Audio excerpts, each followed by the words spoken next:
Bienvenue dans notre quatrième vidéo pour la série d'Insta UC200 Pro. Pour cette vidéo, on va voir les différents types de fonctionnalités pour un standard téléphonie IP, qui sont les EVR, call queue, conférence, etc. Donc, et aussi le voicemail qui est très important. D'accord. Donc, la première chose, ici on a le EVR. Le EVR, c'est un ton qui se déclenche lors d'un appel de l'externe. D'accord. Donc, pour la configurer, pour créer une EVR pour la première fois en cliquant sur New. D'accord. Donc, lorsque vous allez cliquer sur New, vous allez voir toutes sortes des informations que vous devez l'entrer pour activer votre EVR. La première chose, ici, on a le nom. D'accord.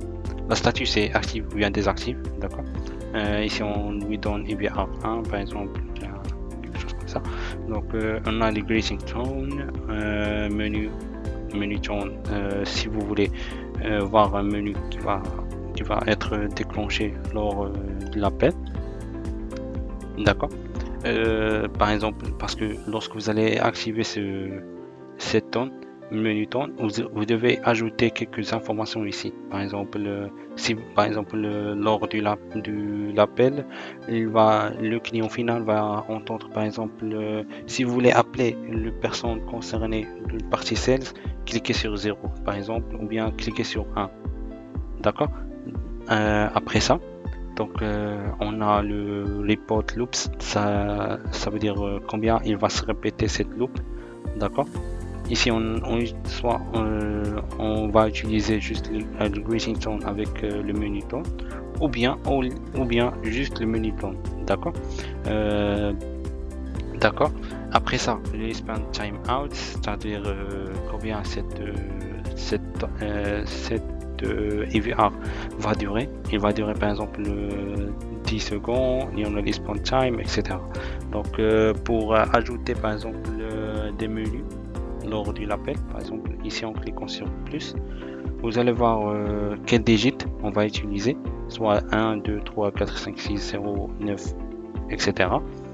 Le tone, c'est off, d'accord. Donc l'extension, soit on va lui diriger vers une extension, soit il va être redirigé vers une route, ou bien un repeat, ou bien un exit, d'accord.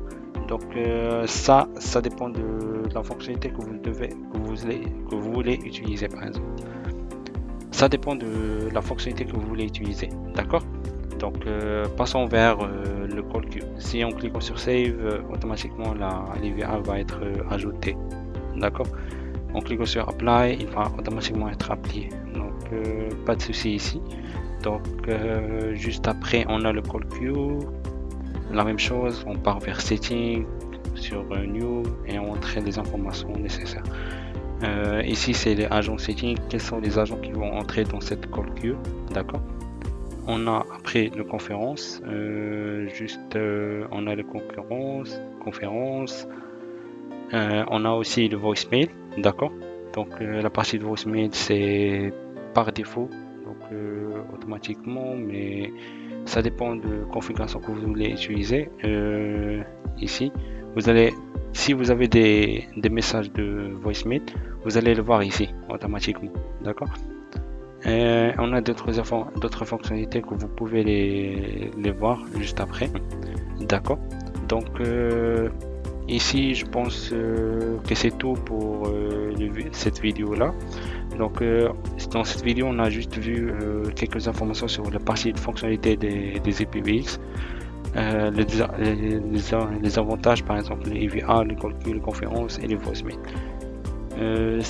Merci d'être là et à la prochaine. Le stock le plus grand de la VoIP, avec des dizaines de marques. Chez nous, vous trouverez ce qui correspond à votre budget et votre besoin. Et le plus important, le tout est avec une garantie sur le matériel et l'installation.